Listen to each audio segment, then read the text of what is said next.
Good day, everyone. Or I wish I could say it was a good day.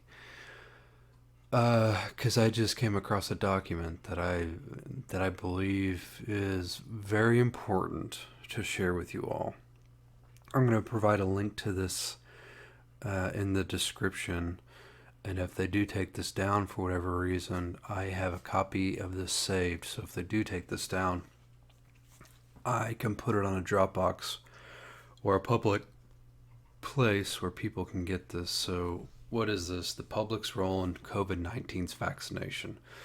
Planning recommendations informed by design thinking in the social, behavioral, and communication sciences. So, this is basically a propaganda pamphlet. And also, this is a planned event organizer, basically.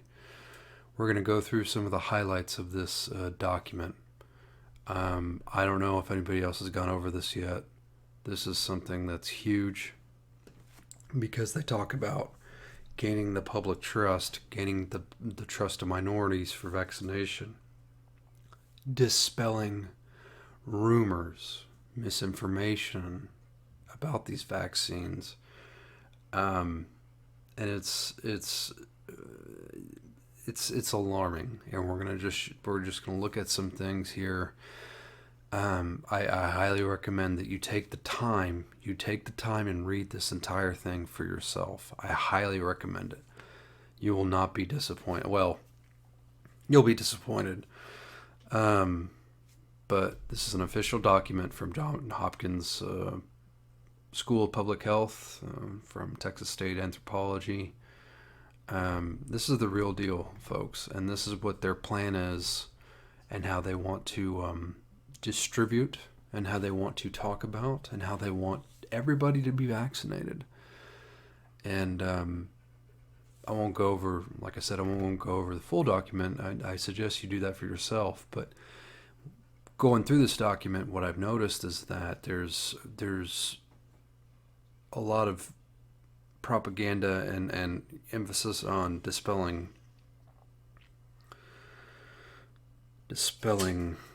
worries and fears and things of that nature. But they don't talk about the validity behind people's fears and things like that.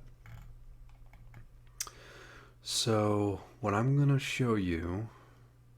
So to start off, this report considers human factors to future vaccinations against the novel coronavirus, depending on insights from design thinking in the social, behavioral, and communication sciences.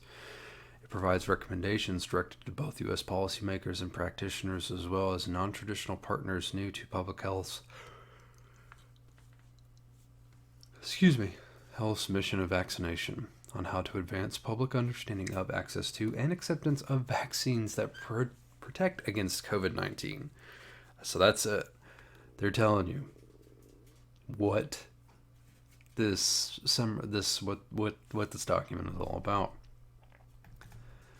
And I do apologize if I kind of jump all over. I try not to, but I thought that this was so important for you all to understand what they're going with this, how they're, doing this, and it's beyond disgusting. It's beyond disgusting. But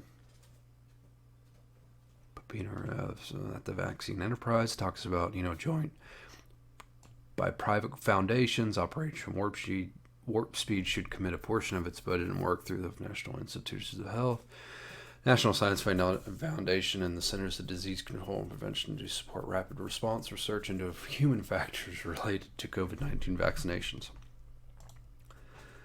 Okay. So here's an overview. Okay, so we'll go through these recommendations one by one, a little bit more in depth later on in the document. But they have five recommendations for people to quell.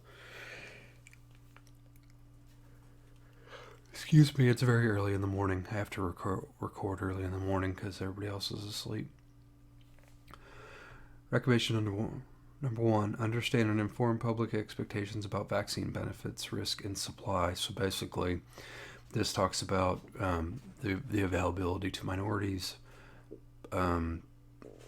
quelching fears about how initial availability will be, because first it will be limited and then availability will increase.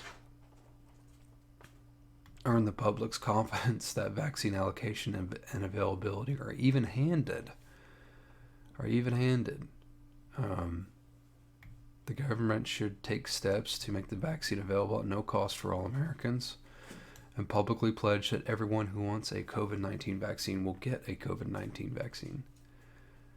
With stakeholder and public feedback on the facilitation of by a neutral party, the CDC should reassess its pandemic vaccine allocation and targeting strategy, using multiple forms of widespread public engagement that would function well in the current context of physical. The CDC is not a neutral third party. If they're insinuating that the CDC is a neutral third party, this document is already compromised, and you'll see how sickening this, how deep this document goes. Make vaccination available in safe, familiar, and convenient places. This talks about making things available in places of work, in pharmacies, and also go as far as to say that state laws should be relaxed so that people can get access through pharmacies, and pharmacists can distribute the vaccine just at will.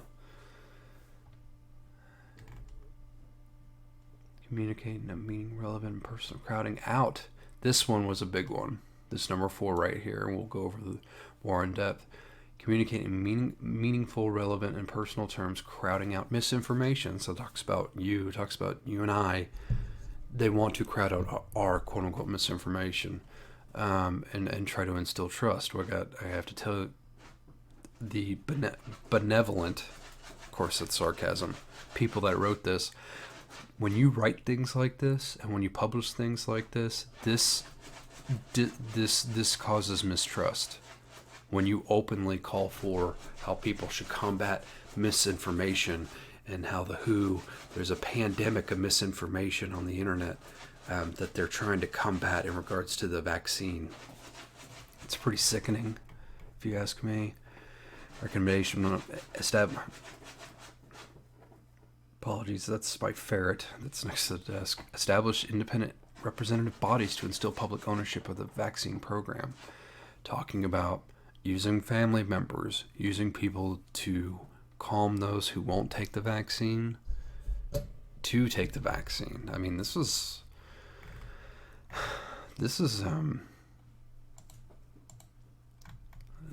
heavy stuff, fortunately. So this is what I wanted to show you primarily in this first. So when they talk about OWS, they're talking about Operation Warp Speed.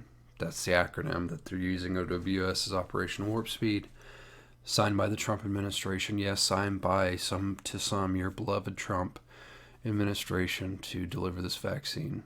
So the primary aim of Operation Warp Speed is to deliver 300 million doses of a safe, effective vaccine by January 2021. While this timeline is likely overly optimistic, vaccine development, especially against a pathogen for which no vaccine currently exists, as is the case with coronaviruses, typically takes up to 10 to 15 years. Please remember that. Please remember, when we're reviewing this document and when you're reviewing it on your own, which you should do not take my word for this, even though I'm going to show you straight from the document. A vaccine typically takes up to 10 to 15 years, and yet these frauds, I have no other word for it other than Satanists, want to rush this, cram this down the public's throat, and are pushing information to quelch misinformation. This is a propaganda campaign, and this is a playbook about how they want to make the vaccine readily available for people everywhere. Typically takes 10 to 15 years. Again, I can't stress that enough. You'll find a common theme in here about quelching public concerns and all that. And and they never explain this away. They never explain the 10 to 15 years. They never explain that. They just keep reassuring that it's going to be safe and that people should take it. But they never experience how, if this is going to be readily available in January 2021, how that makes up for 10 to 15 years of research. Despite promising technological output, operational warp speed, and the existing structures of national, state, and local government on which it's built, nonetheless manifests a key social gap. The program rests on compelling yet unfounded presupposition that if we build it, they will come. Past experience and routine crisis contexts demonstrate that for a variety of reasons, not all segments of the public accept vaccines. See, they're not just talking about anti-vaxxers. They're not talking about those evil people that, are skeptical of vaccines. They talk about minorities who have a higher rate of distrust for the government. So this document claims, and how to squelch that, how to make the minorities more accepting of a vaccine. This is just purely unbelievable.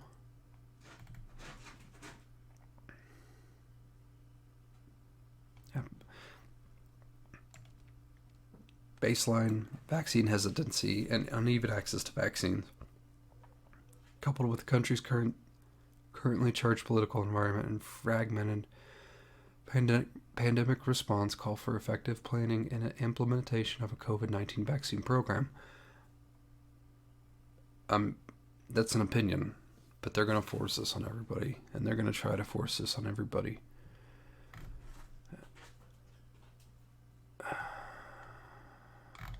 Methods. Excuse me. Put people. I just want to make sure. So these bold-faced terms is basically a main factor conceived as a biotechnology and logistic challenge. COVID-19 vaccination is equally complex in terms of human factors. So they don't want disinformation.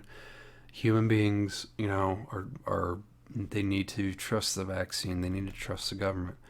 Funding for vaccine-related research on human factors is not commensurate with its significance for vaccination success. So they need more funding because they don't have enough to.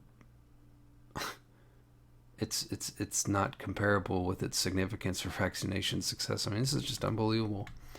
Infrastructure to support method.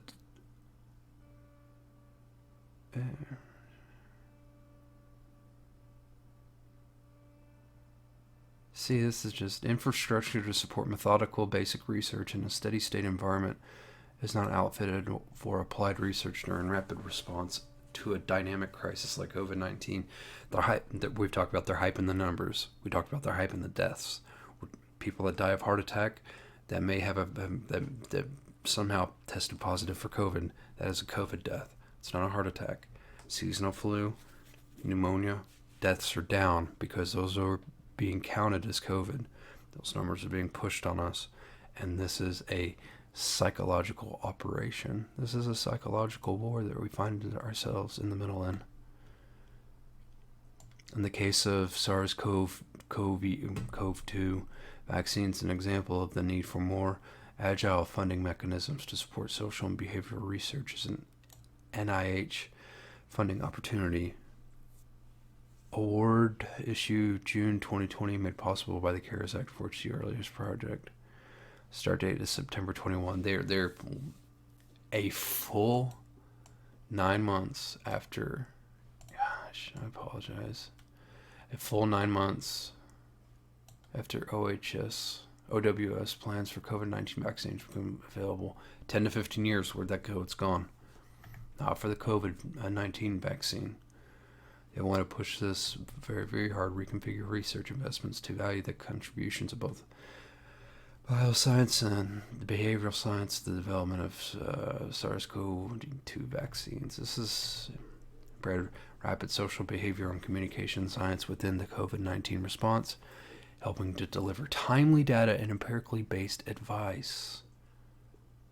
How can they have timely data and empirically based advice when They're rushing this thing out. Where's their 10 to 15 years? Again, I will repeat that ad nauseum in this video. Where is their 10 to 15 years? Transform the vaccine research enterprise by having communities participate as active members, not as passive study subjects. Get the community involved. Get the community involved.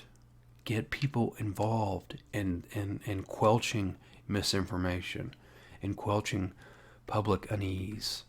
Apply human-centered design principles, aka design thinking, to the planning and implementation of the COVID-19 vaccine program. This is unbelievable. And after every section, they'll have action items, things that people should do to implement a better and safe what have you. So that's the introduction. Recommendation number 1, understand and inform public expectations about COVID-19 vaccine benefits, risks, and supply. This is absent in this report. I'm just going to tell you that right now. They say there's one sentence in this document. I don't have it pulled up, and I'm not going to search for it in the video. Like I said, I kind of rushed this because it's so important. There's an important sentence in here that says, in context to COVID-19, the risks and benefits in context to COVID-19. What these people believe to be a risk is something in context to COVID-19 is something that you shouldn't worry about. The risks comparatively to COVID-19 are so low that you should just take the vaccine.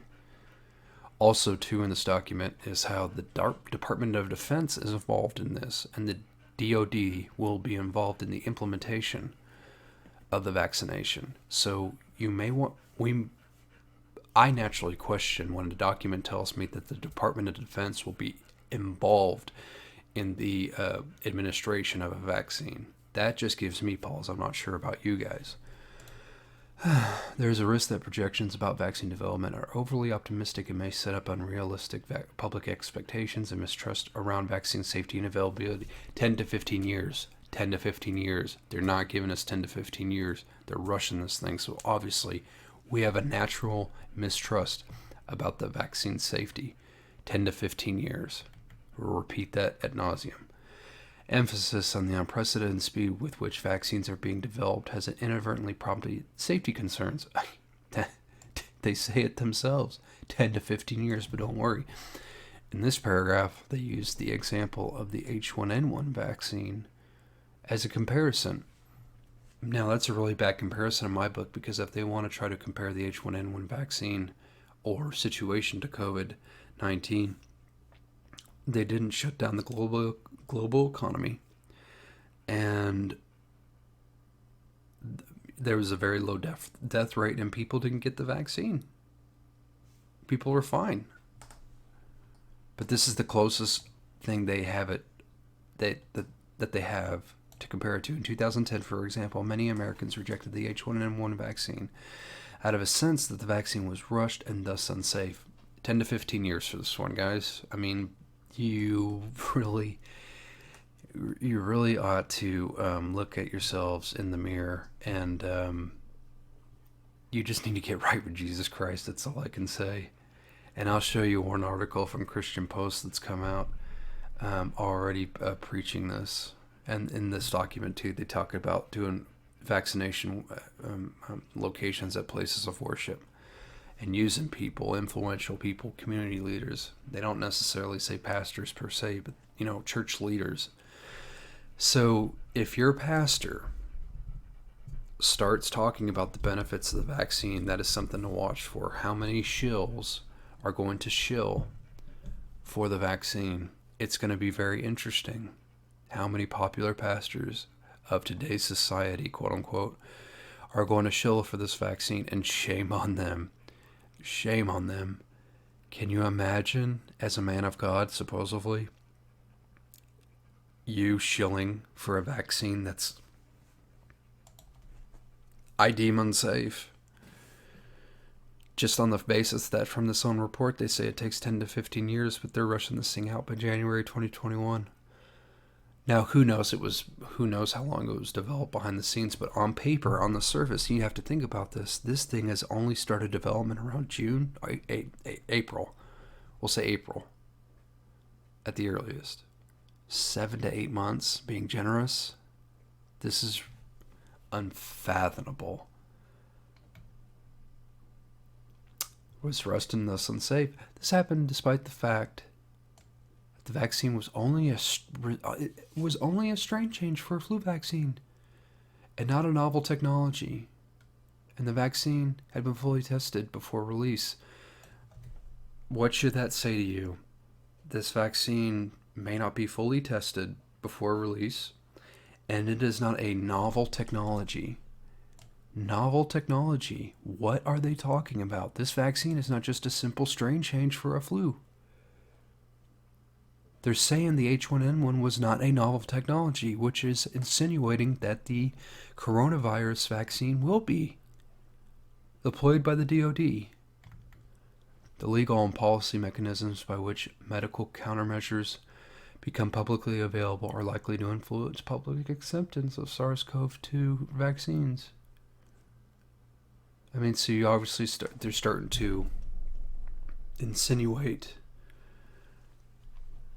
I'll just read it at the bottom here. Furthermore, the legal and highly technical language used in EUAs and FDA recommendations could impede public understanding of the risks and benefits associated with the EUA sanctioned vaccine. EUA, which is the emergency use authorization, if they allow this to be, even though it's not approved by the FDA, basically what this paragraph is saying, and is alarming in its own right, that they can basically, under this act, say, hey, even though this thing isn't approved by the FDA, even though it is such an emergency that we can administer it to people. And I highly encourage that you give this paragraph more time than what I'm giving you. The of unsubstantiated hard countermeasures for COVID-19 chips away at the government's perceived scientific objectivity. 10 to 15 years. Concerns about COVID-19 vaccine safety are closely intertwined with the eroding public trust in U.S. government institutions, including biomedical and public health agencies tasked with overseeing vaccine development, licensure, and distribution. What in the hell is this document doing then?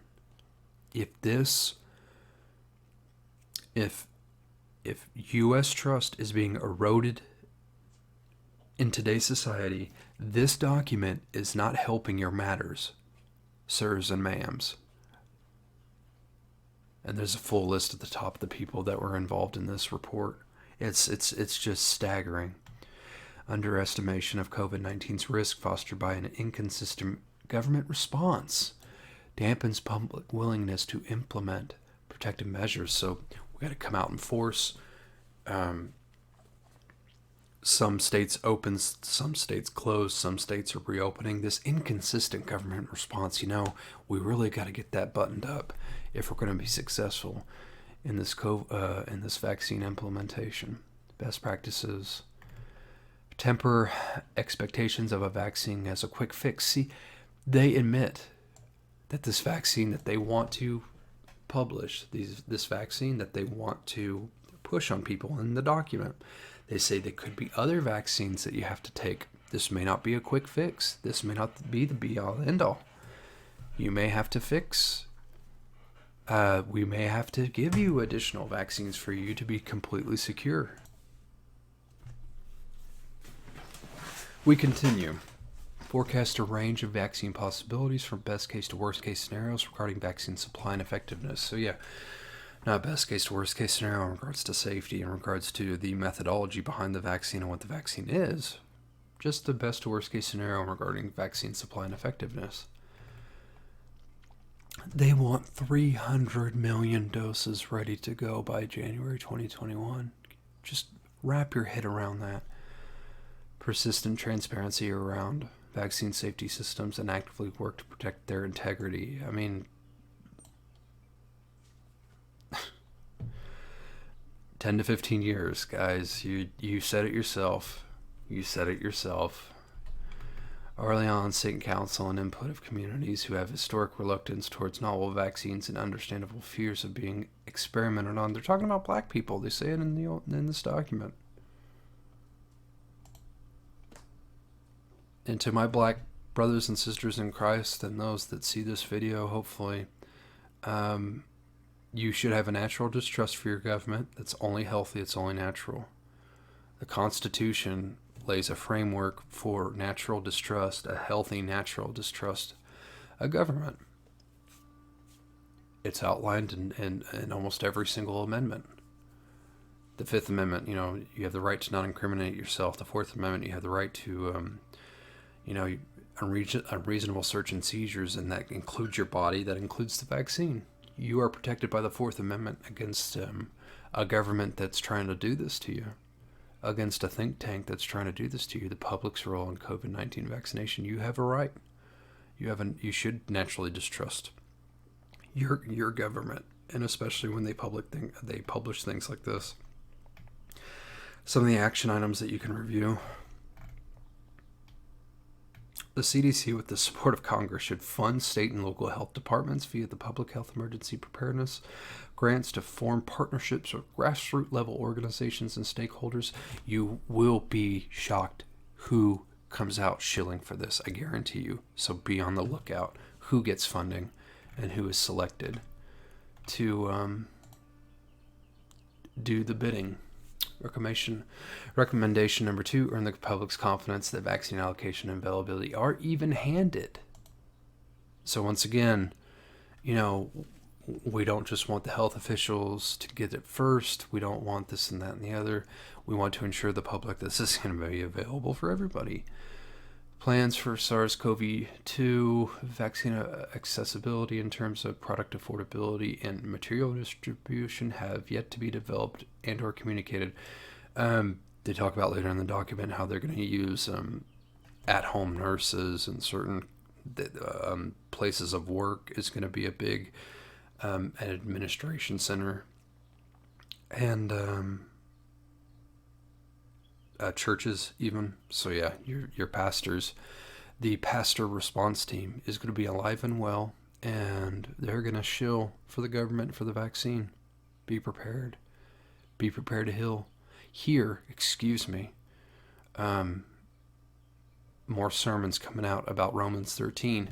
Be sure you listen to that. Look out for it. They're going to misquote Romans 13. They're going to tell you that this, you don't want to be disobedient to God.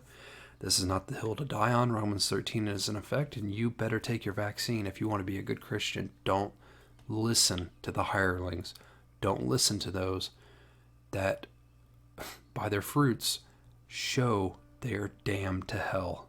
Do not listen to the government pastors, please. And I don't care if he comes in the form of Chuck Swindoll, Charles Stanley, John MacArthur, these old grandfather types. You do not trust them at all. This is not for your betterment.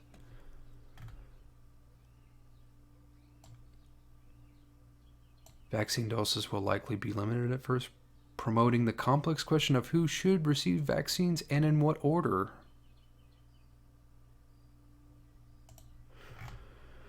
Some individuals and potential scary SARS-CoV-2 target groups, e.g. essential workers, people who are medically vulnerable, may forego vaccination. We can't have that. We can't have those on the front line, refusing the vaccination, because then other people will refuse because the health officials are refusing. So we need to quelch that. Absence evidence to the contrary, pre-existing inequalities that could influence public perceptions about fairness or favoritism with vaccine allocation. Oh, sure. They're going to give it to everybody. Social protest about systemic racism define a political environment in which allocation of SARS-CoV-2 vaccines may become a flashpoint if the process is judged unfair. Once again, politicization of the pandemic, both real and perceived. So they say in their own report some of it is real. May prime expectations of a partisan-based vaccine allocation rather than an equitable one. So they, Trump has politicized this, so therefore, we got to get out ahead of that.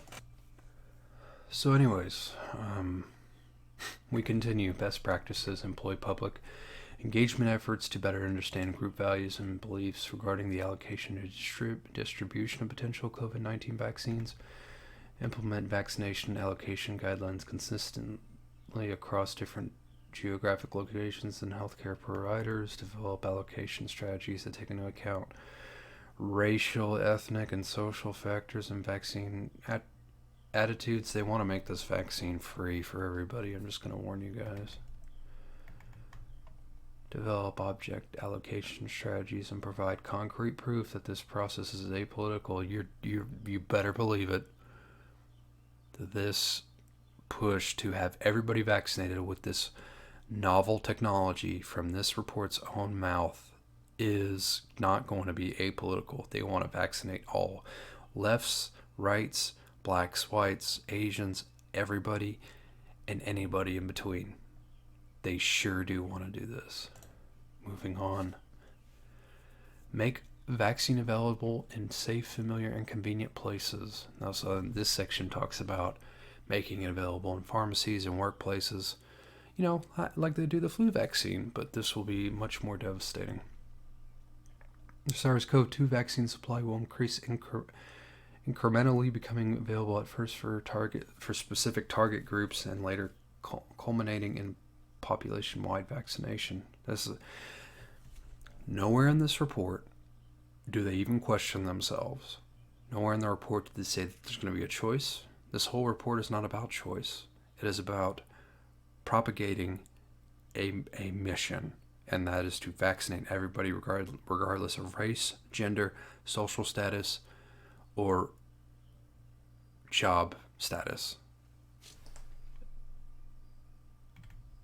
The potential for intermittent limitations in SARS-CoV vaccine availability will require local health authorities and communities to adapt. Safe and accessible sites, both traditional and innovative ones, for all eligible recipients will be critical during the SARS-CoV-2 vaccine rollout. See if I can... Yeah, here we go. We'll just kind of start here. I don't know if I'll read the whole thing or not, but may not have to. Most adults in the United States live closer to a pharmacy than to a clinic, and pharmacy vaccination programs can be especially effective for harder to reach populations.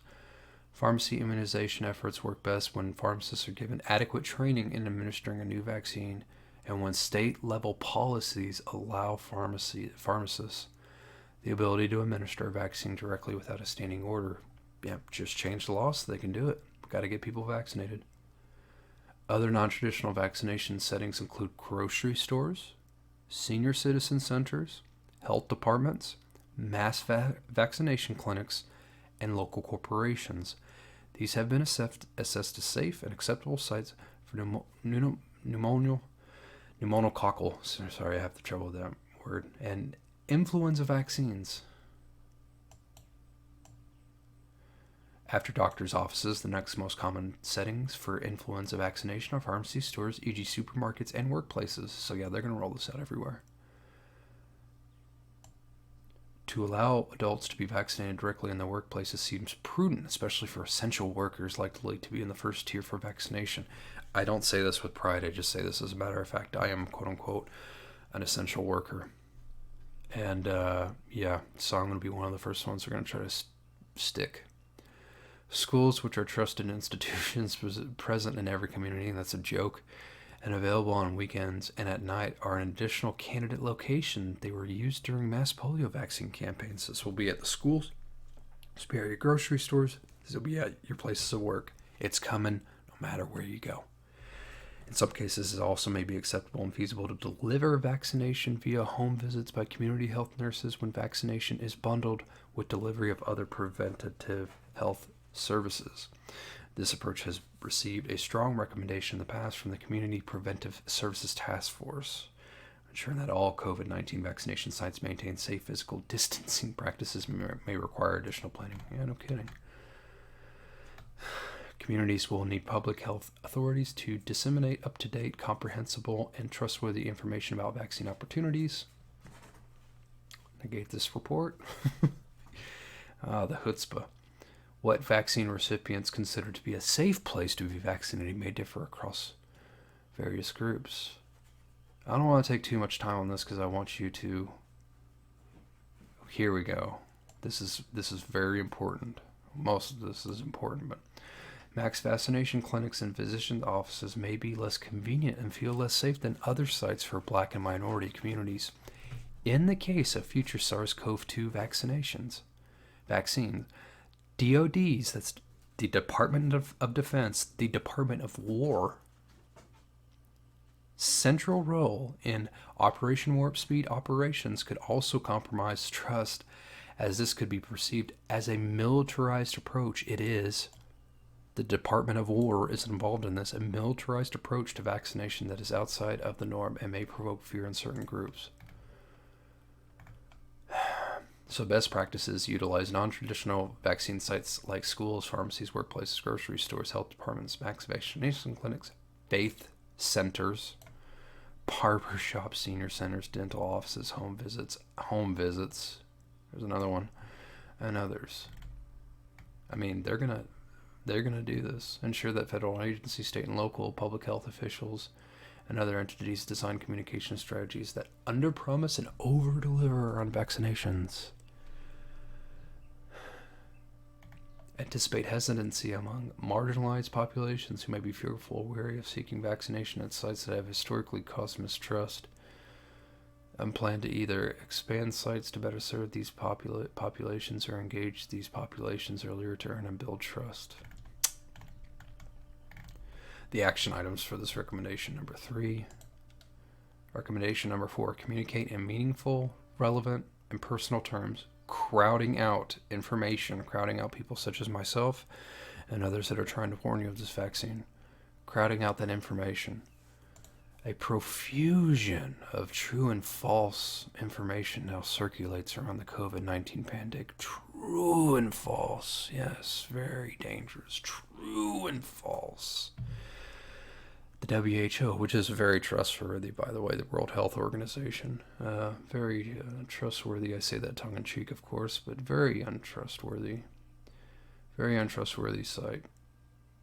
Recently used the term infodemic to describe the wild propagation.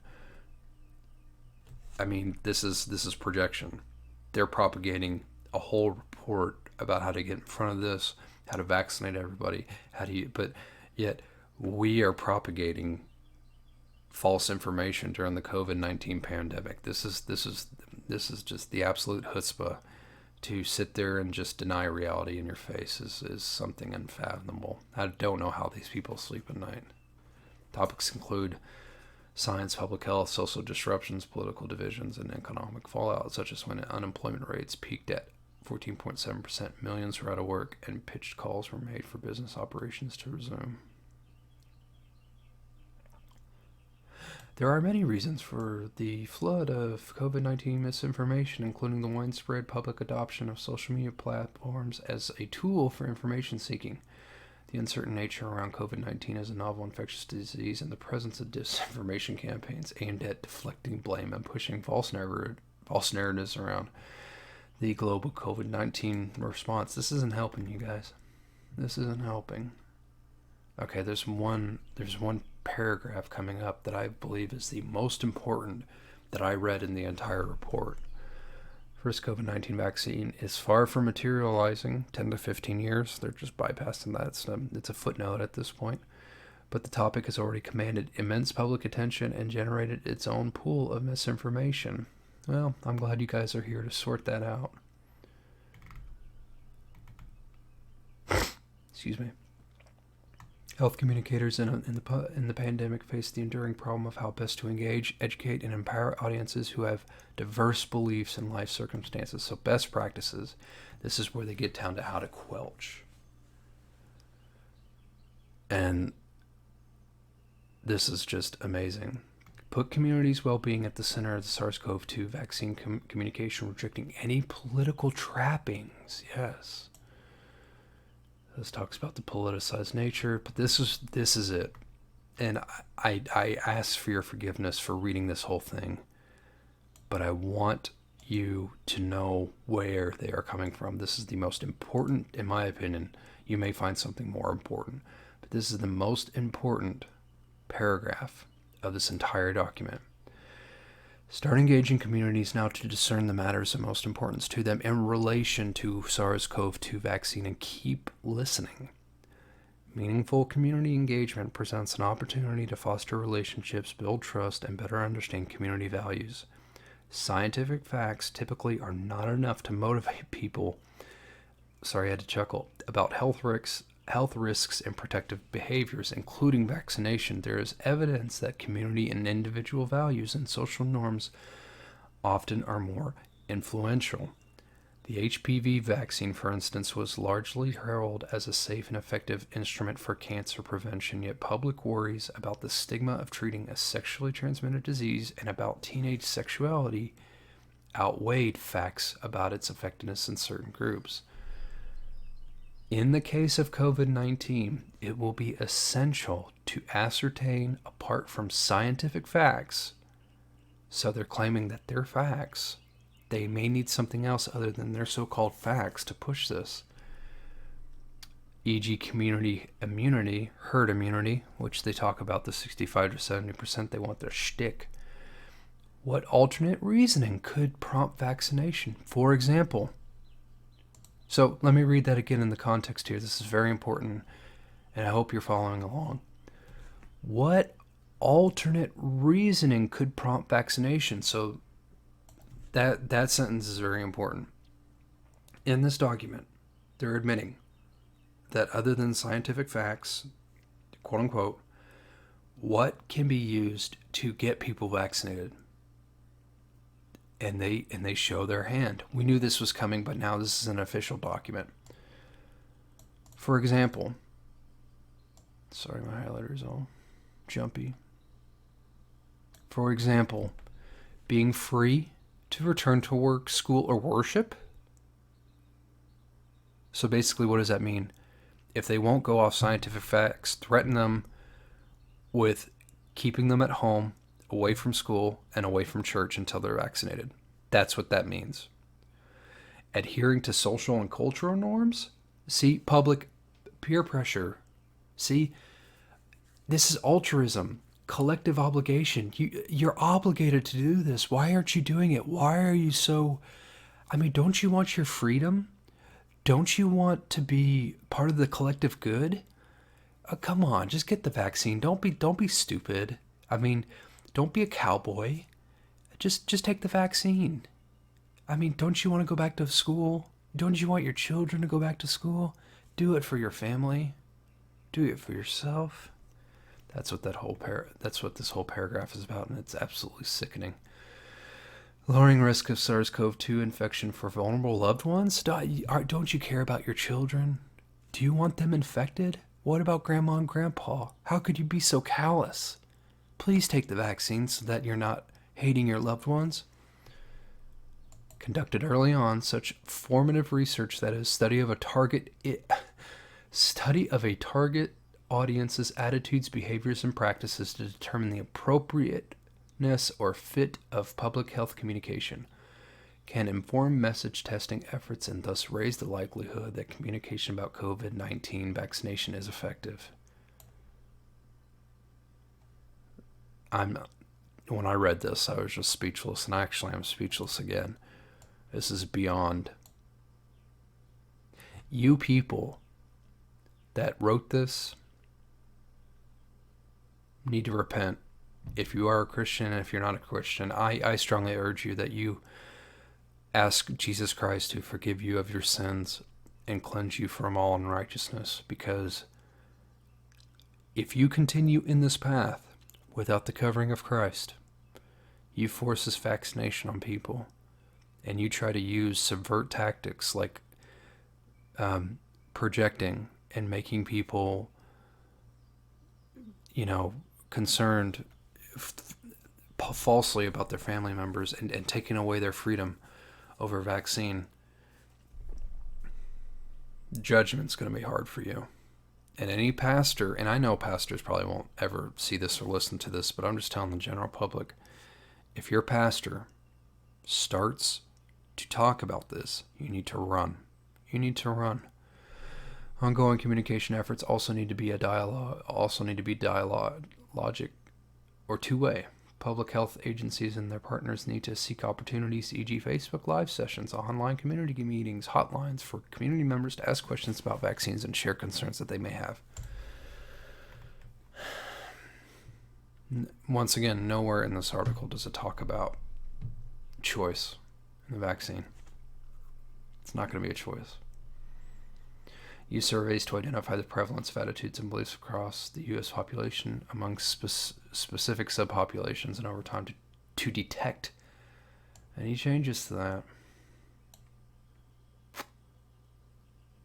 can read that. Invest in qualitative research to identify specific community concerns, hopes, and trusted spokespersons. Yeah, so this talks about who they deem to be effective spokespersons to push the vaccine. Engage a broad network of trusted spokespersons who can deliver and reinforce a unified message about COVID-19 vaccination. This is going to be actors. This is going to be pastors. This is going to be politicians. This is going to be doctors and nurses and TikTok videos and stuff like that. It's coming, and you're going to be flooded with it. But just stay strong in the faith of Jesus Christ and refuse this thing. I mean, even if you're skeptical about not taking a vaccine, like you've just taken vaccinations and all that, or you grew up in an era where there's not a lot of information about vaccines like I did. I mean, I'm only 33, but this whole this birth of information for vaccinations is really new, and it's welcomed. I didn't have it when I was growing up. I'm sure a lot of us didn't. But this is going to be everywhere. It's going to be pushed in your workplace. It's going to be pushed in your grocery store. It's going to be pushed everywhere. If you're talking about 1984 Orwellian stuff, you will not imagine, you can't imagine, nor can I, the outright propaganda that's going to take place. And it's going to take place very soon. Amplify vaccine affirming personally relevant messages to neutralize misinformation about SARS-CoV-2 vaccine. Arm yourself with this document. Arm yourself with this document. Please, arm yourself with this document, because you will get a step ahead of their plans and what they're trying to do. All right, so I'll read this real quick because this is important. Sorry. Other proposed interventions include inoculating vulnerable audiences with messages that effectively counter a misinformed argument before the argument is set, correcting misinformation directly to interrupt propagation of that message, and tasking social media sites to alter their algorithms, promote trustworthy sources, and censor false information and misinformation. There is, however, no singular best practice for counteracting misinformation. Multiple approaches are needed. That's outright propaganda. They're talking about it. They're encouraging it. They basically just said, have social media sites alter their algorithms. This is a propaganda campaign, plain and simple. And this is why I'm taking so much time to go through this. This is so important for you to understand. And I pray that you have made it this far. I'm not even reading everything in the document. This is 47 pages. There's reference pages and accolades. But, I mean, this is a very, very good document for you to familiarize yourself with. Action items: the U.S. government should sponsor, that was Freudian slip. U.S. government should sponsor rapid efforts for public stakeholder engagement, formative research, and message development in connection with SARS-CoV-2 vaccines. CDC should apply, blah, blah, blah. We'll go to the final recommendation. Establish independent representative bodies to instill public ownership. The U.S. public is caught between an infectious disease that threatens their health and well-being. That's arguable. And protective public health measures that nonetheless confine a chaff. Shift the public health response to COVID-19, including vaccination, from the position of working on our behalf of affected communities to working with effective communities. So I'll put a link in here, but this is coming. This is coming. Brothers and sisters, those people that may not believe in Jesus Christ yet, this is coming. I'll provide a link in the description. If anything happens to it, just let me know. I've downloaded this and I have it on my local drive.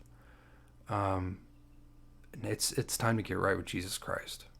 And those two things that I really, I put general focus, but that paragraph about, well, three things: where it's going to be administered, all right, to instill trust, who's going to be used to instill trust, like your family members, or the threat of withholding freedoms before you get vaccinated, or propagating social media sites and what have you. This is all coming, and I'm rushing this video because you need to know. You need to know this information. Please take this seriously. This is a group think tank that didn't make this document for fun. They're going to implement this. The hirelings are going to come out. Those that are hirelings and not of Christ, they're going to promote this garbage. They're going to start, beware of the Romans 13 cultists, the Romans 13 doctrine, the government cultists that are just going to come at you and say, you got to be a good citizen. We can't disobey God because we have to obey the government. This is an infringement of your personal property through the Fourth Amendment. And don't let anybody sit there and project or try to propagate to you that this is for your better good, this is for your family's better good, it takes 10 to 15 years to effectively make a vaccine. Most of the vaccines that we have on market today have had thorough testing. And I know some people are completely anti-vax 100%. That's fine. I'm just saying, from this own document, they are claiming it takes 10 to 15 years for an effective vaccine to be made. There is no time frame for 10 to 15 years. If anything, publicly, now they may be been making this behind the scenes, and in my opinion, while they were making the COVID-19 virus, is a whole separate deal. But still, publicly, take this document for what it is. They're saying 10 to 15 years, and at the very most, this thing, by the time January 2021 rolls around, at most, the time frame would have been a year. That should cause concern for everybody. And no matter what these what these so-called professionals talk about, they are going to be on the wrong side of history if they don't shape up. My name is Kevin. This is a voice in the wilderness warning you. Be safe. Be with family. Go with God. Godspeed and God bless.